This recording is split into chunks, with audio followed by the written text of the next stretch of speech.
God and God's Son Jesus Christ bless you all.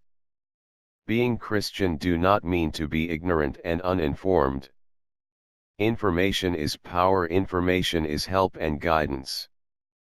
So, wireless operators have access to an unprecedented volume of information about users' real-world activities, but for years these massive data troves were put to little use other than for internal planning and marketing. Verizon Wireless, the largest U.S. carrier with more than 98 million retail customers, shows how such a program could come together. In late 2011, the company changed its privacy policy so that it could share anonymous and aggregated subscriber data with outside parties. That made possible the launch of its Precision Market Insights division last October. So they make money, they steal data, metadata, and sell IT with beauregards for privacy and respect for us customers, who we keep them in business. Aha, yes, remember, we customers keep them in business. And in return they are greedy and disrespectful with no regards what their actions can cause to people. So here is, they get more in trouble. And Verizon Wireless has agreed to pay a $1.35 million fine to settle with the Federal Communications Commission over allegations that it improperly used super cookies. The unique identifiers, which Verizon uses to target advertising to its mobile users, remain on wireless devices even when a customer clears a device's cache. Investigators had found that Verizon had been using super cookies since December 2012, but the company didn't disclose it was doing so until October 2014. Consumers care about privacy and should have a say in how their personal information is used, especially when it comes to who knows what they're doing online, FCC Enforcement Bureau Chief Travis LeBlanc said in a statement. Privacy and innovation are not incompatible.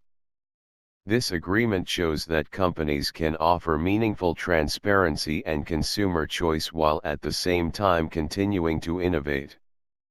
Under the terms of the settlement, Verizon will now have to inform its customers it is using super cookies.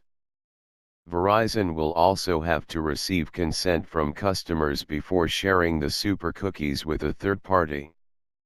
Verizon will be allowed to continue using super cookies for its own purposes, but it has to give customers the opportunity to opt out or give their consent before the company uses them.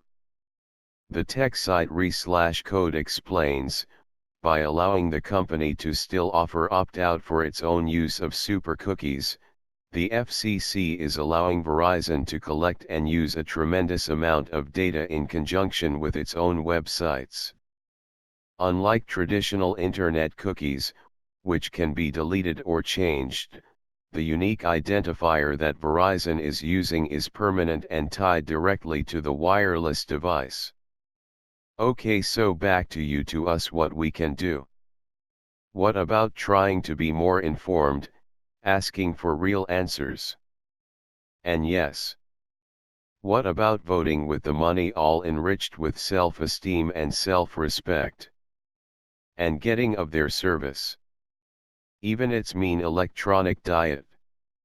I do not want to peck on Verizon, it is just the most obvious example, due to their behavior and record. I am talking in general, any company in business where personal information and data is used and can be misused and or stealed. What about taking away from them? If we'll mass moving from them ones who abuse and cheat, they will rethink very fast the way they behave and the way they treat us. There are personal decisions and they are common decisions with people you know, talk with them too.